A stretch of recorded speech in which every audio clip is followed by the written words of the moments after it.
Bonsoir et bienvenue à la Chronique des Roches. La Chronique des Roches est une spécialité justement que nous allons commencer à évoquer chaque soir pour vous parler justement d'une actualité, d'une situation qui marque donc différents aspects de la situation politique sur le continent africain.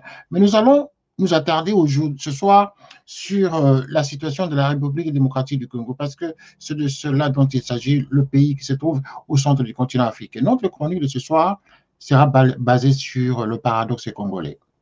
C'est quoi le paradoxe congolais? Le paradoxe congolais, pour nous ici, nous comprenons le comportement, nous comprenons la compréhension de l'homme congolais. Comment le Congolais analyse son pays, comment le Congolais analyse sa société, comment le Congolais se comporte entre eux, comment ils ont la perception de l'autre, comment le Congolais supporte l'autre, vit avec l'autre et vit aussi avec soi-même. Est-ce qu'entre Congolais, il y a amour, entre Congolais, il y a l'esprit de solidarité? Est-ce qu'entre Congolais, il y a la vraie compréhension, il y a la vraie solidarité, si solidarité il y a? Mais aujourd'hui, nous allons prendre l'angle politique. Le paradoxe congolais, nous allons l'analyser à partir de la prise de pouvoir de Laurent Désiré Kabila. Parce que c'est de cela justement dont il s'agit. Les grands débats sur la diaspora, sur le monde politique au Congo et ailleurs, commencent à partir du 17 mai 1997 et lorsque Laurent Désiré Kabila va prendre le pouvoir par le canal justement des amis qui l'ont accompagné avec l'Alliance pour la démocratie et l'AFDL. Voilà, l'AFDL. Tout le monde connaissait que c'est l'AFDL. Tout le monde a vu l'AFDL arriver au pouvoir. Mais avant que l'AFDL ne prenne le pouvoir, qu'est-ce que les Congolais disaient à l'époque, les Aïrois à l'époque? Les Aïrois qui ont vécu avec Mobutu pendant 32 ans, à un moment donné, se sont lassés du maréchal Mobutu. Et tout le monde clamait dans tout le pays, même ailleurs, que Mobutu était un grand dictateur, qu'on ne supporte plus l'homme, on ne supportait plus sa politique qui asservissait justement le peuple zaïrois à l'époque. Et donc, il y a eu des oppositions, il y a eu des partis politiques qui ont émergé à partir justement du discours qu'il avait tenu le 24 avril 1990 pour libéraliser justement l'espace politique zaïrois à l'époque. Les partis politiques donc ont foisonné comme des champignons dans ce pays. Mais est arrivée la conférence nationale. Cette conférence nationale qui a accouché d'une souris. Et cette souris s'appelait qui? Étienne Tshisekedi, Premier ministre, mais qui n'a pas duré non plus. Et cette transition va durer comme ça pendant au moins 7 ans, parce que de 90 à l'arrivée de Laurent Désiré Kabila, nous pouvons compter 7 ans. Et cet homme Laurent Désiré Kabila qui se fait armer, qui s'arme à partir de l'Est, accompagné par ceux qui sont venus avec lui, notamment les éléments de l'armée rwandaise, dont M. James Kabarebe en tête. Ils arrivent, ils mènent cette opération des révolutions. Ils ont appelé ça la révolution, la correction, opération de révolution pour corriger justement Mobutu, c'est-à-dire pour le déloger du pouvoir. Ce qui a été fait.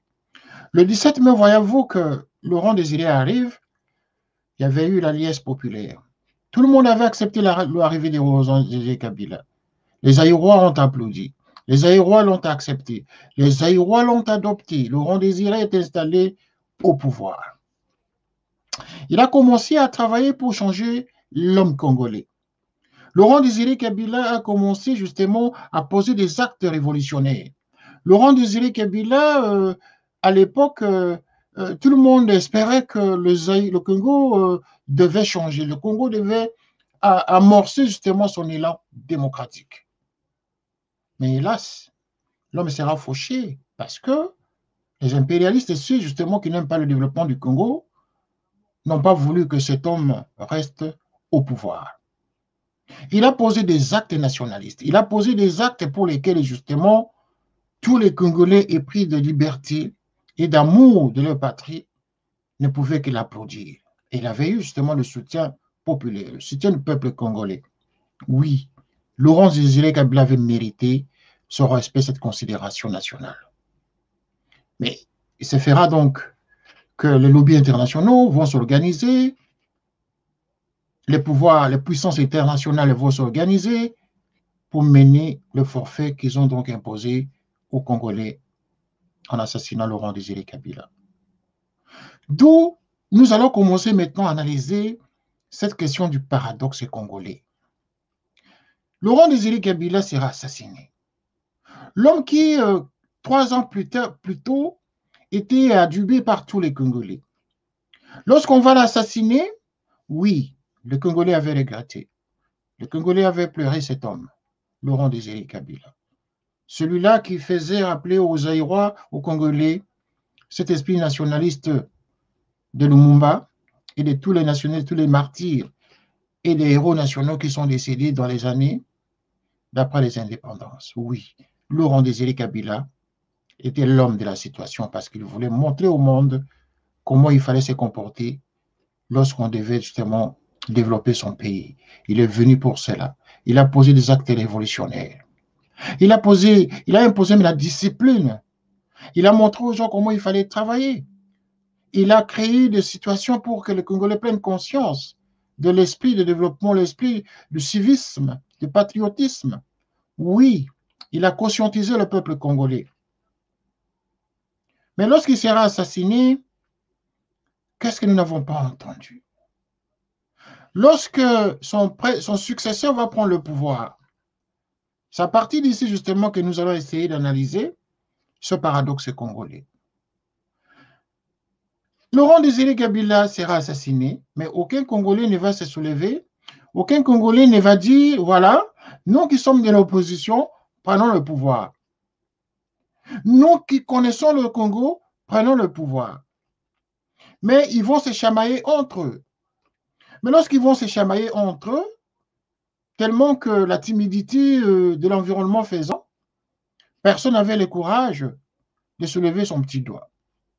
Et donc, les circonstances ont fait qu'un autre va être choisi justement pour prendre les rênes du pouvoir. Donc, celui qu'on va appeler Joseph Kabila. On va l'appeler ainsi. Que n'en déplaise à ceux qui pensent qu'on pourrait l'appeler autrement. Oui, considérons qu'il est le fils de son père. Nous sommes dans cette logique. Pour analyser les faits, pour démontrer ce paradoxe congolais. Joseph Kabila va s'asseoir au pouvoir, très jeune, 28 ans et demi. Il est là, celui qui est choisi par ceux qui ont voulu qu'il soit là. Mais considérons que cet homme, lorsqu'il va prendre le pouvoir, il y a des camps vont se former autour de lui. Des camps vont se former, y compris ceux qui étaient contre le fait qu'il soit là, à sa place. Et ceux qui ont supporté, qui l'ont accompagné, qui ont tout fait pour que celui qui devait être là, qui devait être le maître de la situation, parce que entre eux, tous les faucons, justement, se doutaient entre eux. Aucun ne se faisait confiance. Voilà pourquoi Joseph Kabila va bénéficier justement de ces atouts, de ces éléments d'antagonisme entre tous les protagonistes, et donc il va être installé au pouvoir. Qu'est-ce qu'on n'a pas entendu? Immédiatement, les journaux vont parler de lui. Immédiatement, des langues vont commencer à parler de lui. Et c'est ainsi qu'on va nous sortir les identités de l'homme. C'est ainsi qu'on va nous parler de ses origines rwandaises. C'est ainsi qu'on va nous parler de sa filiation. C'est ainsi qu'on va nous dire d'où il est né, d'où il vient. C'est ainsi que ceux qui ont fouillé dans certaines archives vont nous sortir des gros dossiers sur lui. Oui, la plupart vont nous parler, nous dire effectivement que ce jeune homme que vous voyez au pouvoir chez vous, c'est un Rwandais. Et la flamme est partie comme ça. Mais lorsqu'il va prendre le pouvoir, lorsqu'il va travailler avec les Congolais, mais ce sont les mêmes Congolais qui vont commencer plus tard à chanter pour lui. Ce sont les Congolais qui vont commencer à l'appeler le Raïs. Ce sont les Congolais qui vont l'appeler Sissab Didimbo. Ce sont les Congolais qui vont commencer maintenant à le propulser de plus en plus. Ce sont les mêmes Congolais qui vont être avec lui, qui vont lui montrer comment il fallait se comporter. Eh oui, c'est comme ça qu'il va rester au pouvoir. Pendant que d'autres vont continuer à prendre leur schéma, l'élan de dénigrement, l'élan d'insulte, l'élan de montrer les capacités, les compétences de l'homme. C'est un Rwandais. Il doit rentrer au Rwanda. Beaucoup de mouvements sont nés un peu partis dans la diaspora, même au Congo. Il faut qu'il rentre chez lui au Rwanda. L'opposition politique est sur place et oui, s'est tenu à ce discours de ses origines. Il fallait qu'il rentre au Rwanda. Mais comment va-t-il rentrer au Rwanda alors que lui-même s'affirme être le fils de son père? Et donc, le Katanga, dont son père est originaire, va aussi confirmer que oui, c'est le fils de Laurent Désiré Kabila. Un documentaire va même être constitué justement pour démontrer qu'il est le fils de son père. S'il est le fils de son père, pourquoi alors les autres vont contester? A-t-il le droit justement de prouver parce que vous le contestez? A-t-il le droit de clamer que je suis le fils de mon père parce que vous n'êtes pas content que je sois le fils de mon père? C'est la question. Le paradoxe congolais ici, c'est aussi cette duplicité et ce comportement ambivalent du Congolais qui, le matin, il parle d'une chose, mais le soir, il va parler d'une autre chose. Pour la même situation, le Congolais peut varier de couleur. Ou alors vous dites c'est un Rwandais, vous gardez cette logique du Rwandais. Ou alors vous dites c'est un Congolais, mais vous maintenez qu'il est Congolais. On va combattre Joseph Kabila, on va développer justement ce discours qui sera adopté par tout le monde. Enfin, pas la majorité, pas un grand nombre en tout cas des Congolais. La plupart ne voyons en lui que ce côté rwandais. Mais d'autres, les taiseux, pour eux, bon, n'avaient pas le choix, il fallait faire avec. Par contre, il y en a qui, il y avait des arguments démontrant que c'est le fils de son père. Mais est-ce que c'est cela justement qui suffit pour qu'il soit le chef de l'État? Est-ce que c'est cela qui va faire que, parce qu'il est le fils de son père, donc c'est normal, c'est légitime qu'il soit le président de la République ou qu'il succède à son fils, à son père? Voilà. C'est ainsi que finalement, les Congolais, il faut qu'on arrive à cogiter. On arrive à nous arrivions à nous poser des questions. Mais si alors, dans cette peur du Rwanda, nous n'arrivons pas, les Congolais n'arrivent pas à trouver de stratégie pour pouvoir trouver des solutions avec son voisin, le Rwanda, ce n'est pas le bon Dieu qui va descendre pour chercher la solution à la place des Congolais. Voilà. Nous sommes obligés de réfléchir à cette question. C'est une question épineuse. Et cette question mérite son pesant d'or, à telle enseigne que nous devons arriver à réfléchir tous les jours. Obligés, parce que le Rwanda restera toujours le Rwanda, la RDC restera toujours la RDC, deux pays voisins à l'est du Congo. Mais si nous savons, si nous sommes convaincus que nous sommes agressés par le Rwanda, pourquoi alors le Congo ne peut pas agresser le Rwanda? Pourquoi le Congo, au lieu de développer des discours anti-rwandais, ne peut pas aussi utiliser des armes, des canons, son armée, sa population, pour menacer le Rwanda? Le paradoxe est congolais. Le paradoxe congolais, c'est-à-dire que nous devons arriver à comprendre qu'à un moment donné de l'histoire de notre pays, nous devons prendre des décisions. Au lieu de pleurnicher, nous pleurnicher, montrer que nous sommes faibles, montrer que nous sommes victimes, montrer que l'autre est plus fort alors qu'il n'en est pas. Mais prenez conscience. Prenez conscience. Ici, il s'agit de démontrer aux Congolais qu'il ne suffit pas seulement de faire des déclarations politiques ou des déclarations à tue-tête pour dire que non, nous sommes agressés, le Rwanda nous fait ceci, le Rwanda nous fait cela, nous sommes victimisés. On est spécialiste dans les discours et déclarations intempestives. Si on est agressé, il faut agresser aussi. Si on est tiré par le bas, il faut aussi faire en sorte que l'autre sente que vous êtes plus fort. Le paradoxe est congolais. Il faut qu'on arrive à prendre conscience de situations dans lesquelles nous sommes, affronter les situations qui sont en face de nous. Joseph Kabila rwandais, oui, considérons ainsi. Mais s'il était rwandais, mais pourquoi alors il est au Congo, il dirige le Congo, il vous a dirigé jusqu'à ce qu'aujourd'hui, ce qui est aberrant pour le Congo, c'est de considérer qu'à l'heure actuelle que Félix est au pouvoir, un grand nombre de Congolais parlent déjà de Joseph Kabila. commence à acclamer Joseph Kabila, commence à dire que non, il était mieux que Félix Tshisekedi. C'est autant sous Mobutu. Les Congolais avaient demandé en tout cas que même un chien pouvait prendre le Zaïre à l'époque et on allait faire avec. Et bien voilà, ce que vous confessez avec votre bouche, c'est ce qui vous arrive. Vous avez demandé même un chien, même un chimpanzé, qui pouvait reprendre les affaires après que Mobutu soit parti. Eh bien, la Fidèle est arrivée, vous a pris le pouvoir en présence de toute l'opposition qui était sur place.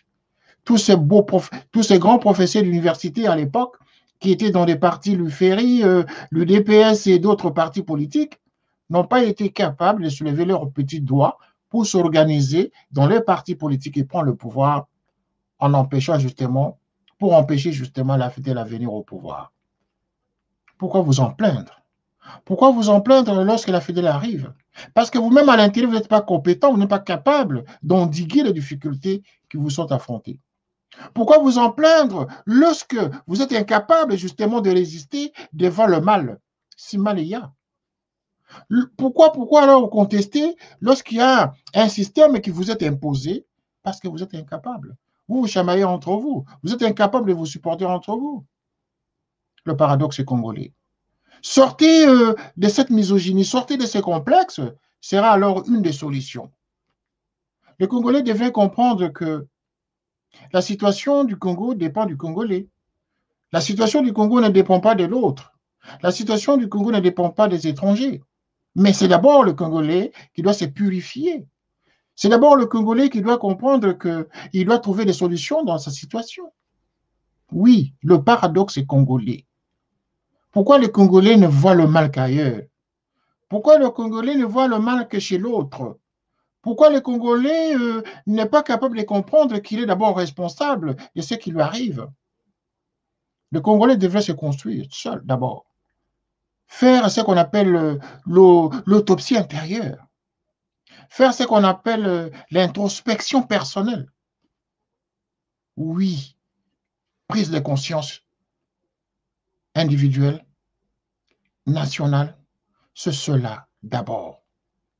Lorsque le Congolais est incapable de respecter son propre pays, oui, parce que le fait de dire tout simplement que je suis Congolais ne suffit pas.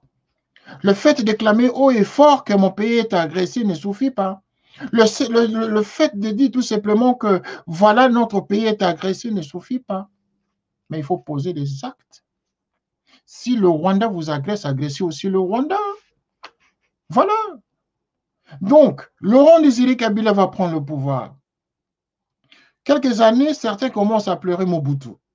Certains commencent à dire non, Mobutu était mieux que Laurent Désiré Kabila. À peine 3 ans après. Est-ce que ça tient la route? Est-ce que je comprends ce que est-ce que nous comprenons ce que nous disons, ce que nous faisons, ce que les Congolais disent? Le paradoxe est congolais. Lorsque nous pleurons aujourd'hui, demain nous commençons à rigoler pour la même situation. La même situation qui n'est pas tolérée aujourd'hui, demain, sera la situation qui sera réclamée. Voilà, le paradoxe est congolais. Incapable de maintenir sa position, incapable de respecter son agenda, incapable justement d'être constant. Non, le Congolais n'est pas constant. Rares sont ceux-là qui soient constants, surtout dans le monde politique. C'est la raison pour laquelle justement tout peuple mérite les dirigeants qu'il a. Oui, tout peuple mérite les dirigeants qu'il a. Donc, prenez besoin de vociférer. Le Rwanda nous agresse. Les Rwandais sont chez nous. Nous sommes agressés, nous sommes infiltrés. Mais si vous êtes infiltrés, si le Congo est infiltré, alors c'est la preuve à suffisance justement que le Congolais est incapable de gérer ses affaires. Lorsque vous arrivez à vous faire infiltrer, c'est-à-dire que vos portes sont ouvertes. Mais lorsque vos portes sont ouvertes, qui viendra le fermer? Non. Ce n'est pas celui qui entre qui va fermer cette porte. C'est à vous d'organiser vos portes et de les fermer. La faute n'est pas de celui qui entre, mais la faute, c'est à vous qui avez laissé votre porte ouverte aux voleurs. Donc, pas besoin de crier, oh là là, j'ai été victime d'un vol. J'avais laissé ma porte ouverte. Mais vous en êtes responsable de ce vol parce que vous avez été négligent. Le paradoxe congolais, justement, c'est aussi lorsque le président Kabila va régner pendant 18 ans. Et pendant qu'il était au pouvoir pendant 18 ans, effectivement, ce sont les Congolais qui vont travailler avec lui. Ce sont les Congolais qui vont lui donner des stratégies de pouvoir.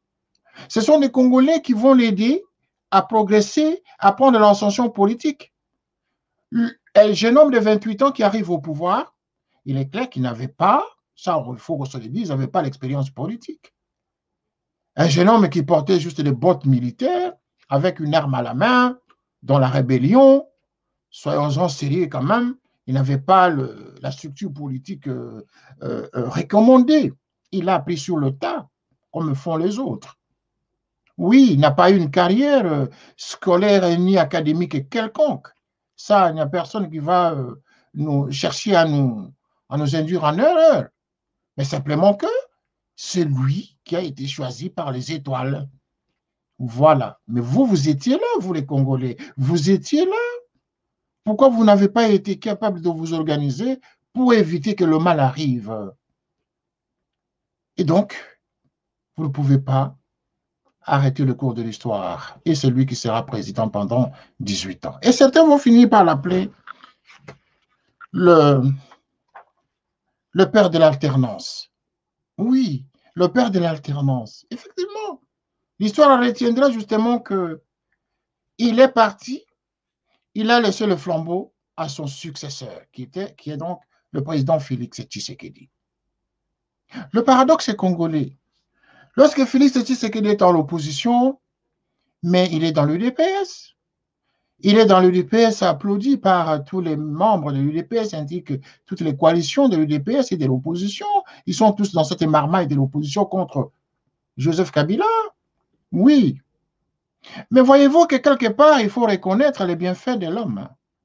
On peut bien insulter, on peut bien critiquer, on peut bien dire de pires des choses. Mais oui, mais il a été quelque part sage et patient et tolérant et stratège, Joseph Kabila quand même, pour avoir adouci la température. Quoique pour certaines langues, non, il avait peur tout simplement de la pression extérieure et de l'opposition intérieure. Bon, à chacun sa version. Mais il est vrai qu'à un moment donné, il a compris la nécessité de s'en aller. Et donc, il a fait ce qu'on appelle le respect de la Constitution. Quoique, ayant été à la base d'un glissement qui n'a pas été légitime, qui n'a pas été légal, qui n'a pas été respectable non plus pour le peuple congolais, ce glissement, justement, a créé une zone d'ombre dans sa carrière politique parce qu'il y a eu mort d'hommes. Il y a eu beaucoup d'assassinats, il y a eu beaucoup de crimes qui ont été commis sous son régime. Ça, il faut qu'on le reconnaisse. Mais ici, dans notre chronique de ce lundi 5 avril 2021, nous sommes en train de parler d'abord du paradoxe congolais. Montrer en quoi le Congolais n'est pas cohérent, en quoi le Congolais n'est pas constant dans son discours, dans sa manière de vivre au quotidien. Même à l'extérieur, le Congolais n'est pas cohérent, le Congolais n'est pas constant, le Congolais n'est pas solidaire, n'est pas logique parfois. Et dans ce paradoxe congolais, nous sommes obligés justement, dans ce paradoxe congolais, nous sommes obligés de voir beaucoup d'aspects. Et ces aspects pour lesquels nous voulons discuter ce soir sont des aspects politiques, économiques et sociaux. Il est vrai que dans ce paradoxe congolais, le Congolais est responsable de ce qui lui arrive. Et pour que le Congolais s'en sorte, il faut qu'il prenne conscience que seul lui peut changer son destin. Seul lui peut écrire son histoire, comme l'avait dit Patrice Emery Lumumba. Nous viendrons un jour parler sur le paradoxe congolais de tous les discours de Patrice Emery Lumumba. Nous en parlerons.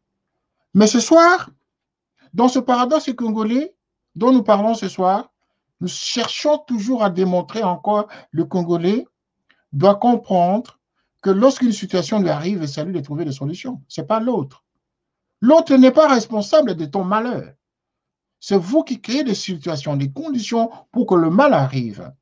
Donc, point de besoin de crier, point n'est besoin de vociférer, point n'est besoin de clamer aux voleurs, parce que vous-même, vous êtes responsable de votre enclos.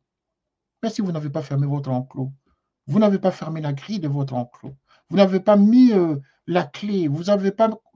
Mais le voleur va entrer très librement. Donc, l'agression à l'est du Congo, les crimes qui sont à l'est du Congo, les Congolais le voient, les Congolais le constatent. Mais nous tous, les Congolais qui crient tous les jours, oui, il y a crime à l'est. Mais est-ce que les Congolais ont déjà pris des grandes responsabilités en dehors des politiques? Nous constatons effectivement, comme tout le monde, que oui, il y a un problème à l'est du Congo. Mais est-ce que le Congolais lui-même est organisé? Est-ce qu'il y a des lobbies congolais à l'étranger? Est-ce qu'il y a des lobbies diplomatiques structurés justement pour faire la guerre diplomatique contre l'agression rwandaise à l'est du Congo? Est-ce qu'il y a des lobbies ici, à l'étranger, dans la diaspora, qui sont organisés justement pour montrer au gouvernement sur place que le pouvoir vient de l'extérieur? De l'extérieur, nous pouvons changer les choses, à part des revendications du genre Kabila doit partir, Tshisekedi doit partir, il y a des crimes au Congo, l'armée ne fait rien, l'insécurité au Congo. Mais oui, la grande révolution peut venir de la diaspora. Le paradoxe congolais. Il ne suffit pas seulement de dire, c'est nous qui nourrissons les gens au Congo, c'est nous qui envoyons des... C'est encore plus ridicule, hein, ce discours de dire, nous envoyons de l'argent au Congo. Oui, vous envoyez de l'argent, mais vous n'envoyez pas de l'argent au gouvernement congolais. Chacun de nous envoie de l'argent pour sa famille. Chacun de nous envoie de l'argent pour assouvir à ses propres intérêts, à ses propres besoins. Oui, mais où est le problème? S'il y a des structures justement économiques qui font que lorsque vous envoyez, il y a des taxes qui sont prélevées. Oui, c'est normal. Mais cela ne justifie pas votre contribution justement pour le développement du Congo. Ce n'est pas ça. J'aimerais bien entendre les Congolais nous dire qu'ils ont des lobbies, qu'ils ont des structures qui font de la diplomatie agressive justement auprès de multinationales pour faire endiguer les crimes à l'est du Congo. Mais si nous constatons, si vous constatez que le gouvernement ne fait rien, que Kabila n'a jamais rien fait, que Tshisekedi est en train de patauger, mais vous qui voyez ça, pourquoi vous n'êtes pas organisé? Est-ce que je pose la bonne question? Que quelqu'un me dise en tout cas si je pose la bonne question. Mais c'est quelqu'un qui va me dire je pose la bonne question pourrait nous écrire. Parce que dans la chronique, nous ne prenons ni téléphone, ni discussion. Mais c'est une chronique. Analyse personnelle, point de vue personnel par rapport à la situation donnée. Le paradoxe congolais mérite justement qu'on en parle. Le Congolais est un homme paradoxal, c'est un paradoxe éternel. Et j'appelle ça les grands paradoxes au Congo.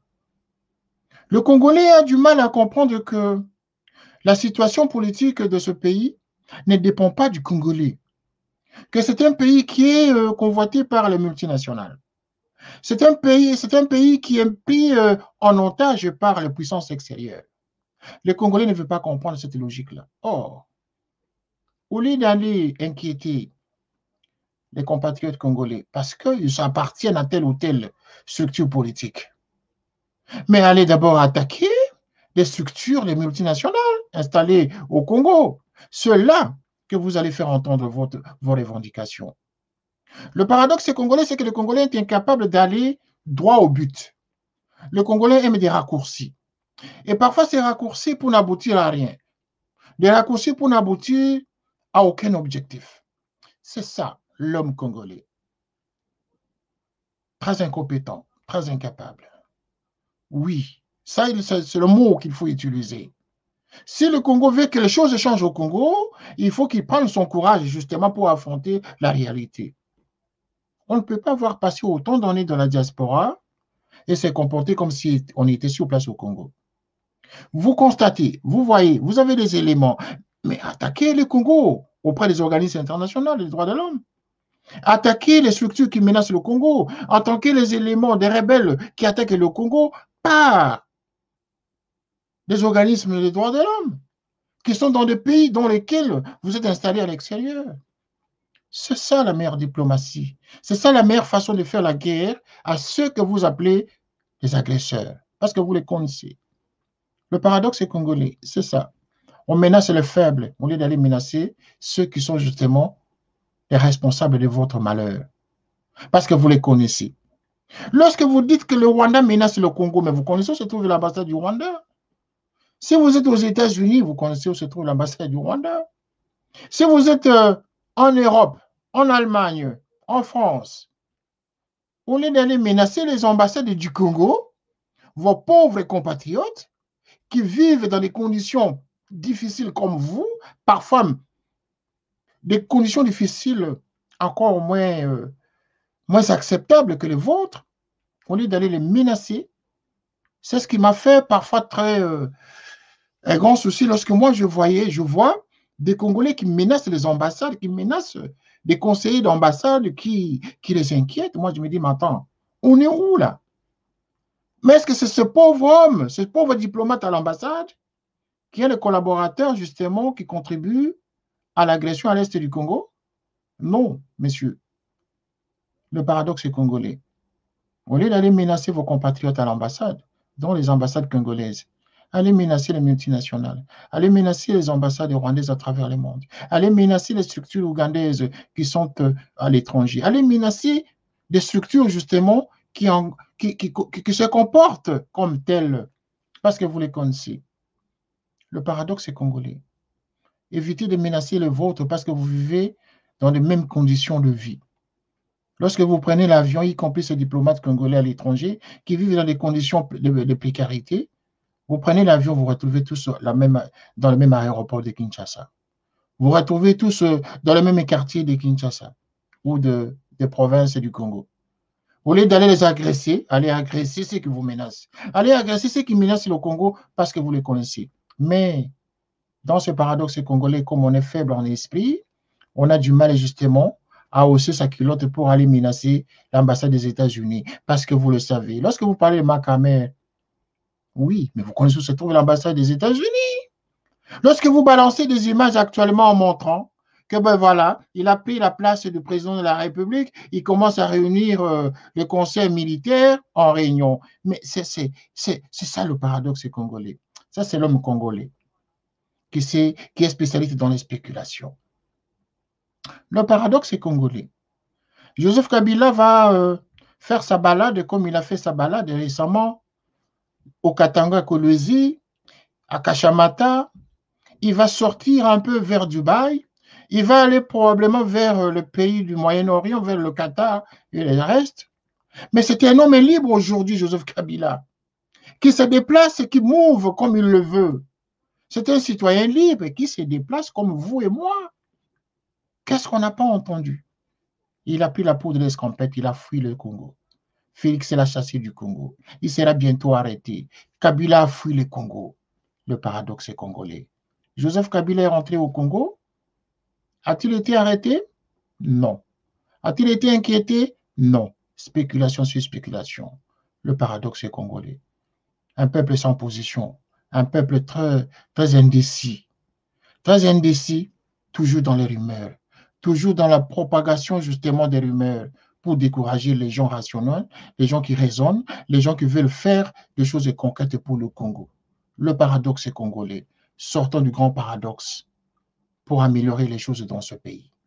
Le paradoxe congolais, c'est également Félix Tshisekedi au pouvoir aujourd'hui. Alors que tout le monde le sait, Félix Tshisekedi, le président actuel, était dans une coalition avec le FCC Cash. Tout le monde sait comment il est arrivé au pouvoir. Qu'est-ce qu'on n'a pas entendu? Il n'a pas gagné les élections. Il n'a pas fait ceci. Il est incompétent. Ce n'est pas lui qui a gagné, c'est l'autre qui a gagné. Mais qui peut le prouver? Lorsque le Conseil constitutionnel va donner, dans des termes clairs et nets, que c'est lui qui a gagné les élections, qui êtes-vous pour contester la décision de la Cour constitutionnelle de votre pays? Mettre en cause votre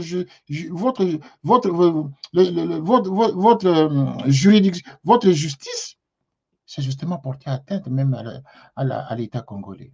C'est ça. L'ignorance, parfois, c'est un péché. Oui, qu'on se le dise, C'est lui qui était élu président de la République et on l'a proclamé ainsi par le Conseil constitutionnel. Le paradoxe congolais, voilà, un camp sera monté contre Félix Tshisekedi pour montrer qu'il était compétent, qu'il n'a pas fait les bonnes études, qu'il n'a jamais été à l'école. Ça relève parfois de la jalousie humaine. C'est ça, c'est ce qu'on appelle de la jalousie. Voyez-vous, autant on a insulté Kabila père, autant on a marqué également le même point avec Joseph Kabila, et puis progressivement avec Félix aujourd'hui, c'est la même chose. Et plutôt, un peu plus loin, c'était qui? Le maréchal Mobutu, qui était aussi, n'eût été le fait qu'il ait géré le pays par une main de fer, eh bien, on connaît ce qui pouvait aussi lui arriver, mais il en avait payé seulement à la fin. Ce n'est pas tellement un grand exemple à donner, un bon exemple à donner, mais nous nous focalisons dans notre paradoxe avec Joseph Kabila, Laurent Désiré Kabila et Félix Tshisekedi. Et donc, ce dernier, il prend le pouvoir, il est contesté dès la prise de pouvoir. Il est contesté dès le premier jour par les Congolais. Le paradoxe congolais aujourd'hui, Félix Tshisekedi devient un étranger pour certains Congolais. Il n'est plus le fils du Sphinx de l'Imité. Il n'est plus le fils du Congo. Il n'est plus ce jeune homme qui a vécu à l'Imité. Il n'est plus le fils de Tshisekedi. Il est devenu étranger. Le paradoxe congolais, c'est ça. Ôte-toi de là que je m'y mette. C'est cela le Congolais. Sortons de ce complexe-là. Sortons de ce paradoxe. Soyons constants. Restons dans notre logique. Restons dans une position justement d'hommes et de femmes respectables. Le paradoxe congolais. Voilà que Félix Tshisekedi au pouvoir. Il est en train de chercher comment sortir le pays du marasme. Il est en train de chercher comment sortir ce Congo justement de son carcan. Contre les vents et marées, il fait ce qu'il peut. Lorsqu'il prend son avion pour aller négocier pour l'intérêt du Congo, voilà, il bouge beaucoup, il voyage beaucoup, il dépense l'argent du Congo, il ne fait que voyager. Mais lorsque vous avez eu Joseph Kabila qui était presque muet, qui ne parlait pas, oui, non, nous avons un président qui ne parlait pas. Il ne parlait pas parce qu'il ne sait pas parler. Mais à chaque fois qu'il parlait, il faisait passer un message et donc beaucoup de Congolais l'applaudissaient. Quoique n'ayant pas eu la culture du bavardage. Le paradoxe congolais, c'est ça. Quand on parle, on est critiqué. Quand on ne parle pas, on est critiqué. Donc on ne sait pas ce que le Congolais veut. Que veut-on au juste? Qu'est-ce que le Congolais cherche? Qu'est-ce que le Congolais veut? Voilà notre chronique de ce soir. Le paradoxe congolais, c'est que il faut que le Congolais comprenne que chaque peuple mérite ses chefs. Et donc, point besoin de s'en plaindre. Parce que ce que nous avons, c'est ce que nous méritons. Et nous espérons que cette chronique, justement, vous aura servi de leçon parce que nous sommes déterminés à vous en donner tant d'autres chroniques pour vous élucider et vous donner justement de la manière de vous comporter pour l'intérêt de votre nation. Le paradoxe congolais, c'est également le manque d'amour entre Congolais. Le paradoxe congolais, c'est également les discours inutiles que les Congolais tiennent. Le paradoxe congolais, c'est également le m'as-tu vu. Même quand on ne connaît rien, mais le Congolais va s'exhiber pour dire qu'il connaissait. Le paradoxe congolais, c'est l'injure publique pour montrer qu'on était plus fort, alors que justement, on s'expose pour montrer ses faiblesses. Le paradoxe congolais, c'est enfin ce que nous appelons l'ignorance. Merci d'avoir suivi cette chronique de Roche. À très bientôt pour une nouvelle chronique.